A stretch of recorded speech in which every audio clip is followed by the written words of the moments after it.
Questo servizio è offerto da FDL Studio, siti internet per la tua azienda. Loris Bombanati, vice sindaco, assessore ai lavori pubblici e soprattutto alla protezione civile di Montagnana, l'ha definito giustamente un mostro. Sono 10 anni che è nata la protezione civile a Montagnana. Siamo andati sempre avanti con il Ducato che ci aveva dato in comodato gratuito la provincia di Padova. Ne avevamo assolutamente bisogno, anche perché abbiamo un gruppo molto numeroso. Quando si tratta di spostarsi nelle varie località ci voleva proprio un nuovo mezzo. Si tratta del Fiat Daily 4x4, che è stato ufficialmente consegnato sabato mattina al gruppo di protezione civile di Montagnana. Alcuni dati tratti dalla scheda tecnica del mostro. È in grado di inerpicarsi in una salita di 45 gradi e ridiscendere con una pendenza di ugual grado.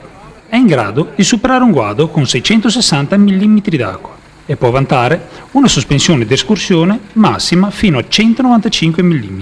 Il tutto abbinato ad un motore di ben 176 cavalli. Insomma, un vero e proprio mostro che fa del gruppo di Montagnana il più dotato dell'intera Bassa, per non dire della provincia di Padova. Il Daily 4x4 è costato la bellezza di 80.000 euro, dei quali nessuno è uscito dalle casse comunali. A 60.000 euro ammonta il contributo della regione, il resto viene dalle casse di Crediveneto. Abbiamo intervistato il presidente Alessandro Belluzzo. Rientra nelle nostre attività quello di avere un'attenzione per il sociale, per gli altri, e credo che la protezione civile rappresenti un'istituzione troppo importante per la sicurezza dei cittadini. Ci sono pochi giovani che si avvicinano a questo mondo del volontariato. Invito sicuramente i giovani ad avvicinarsi a queste strutture.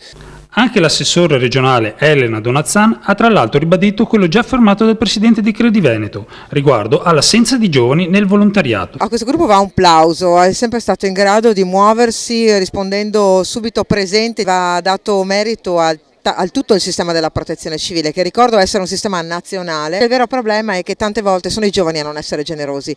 I nostri volontari hanno una certa età e sono capaci. Ecco, forse ai nostri ragazzi va dato il buon esempio. Questi volontari sono un buon esempio, io mi auguro che tra i prossimi volontari ci siano tanti giovani.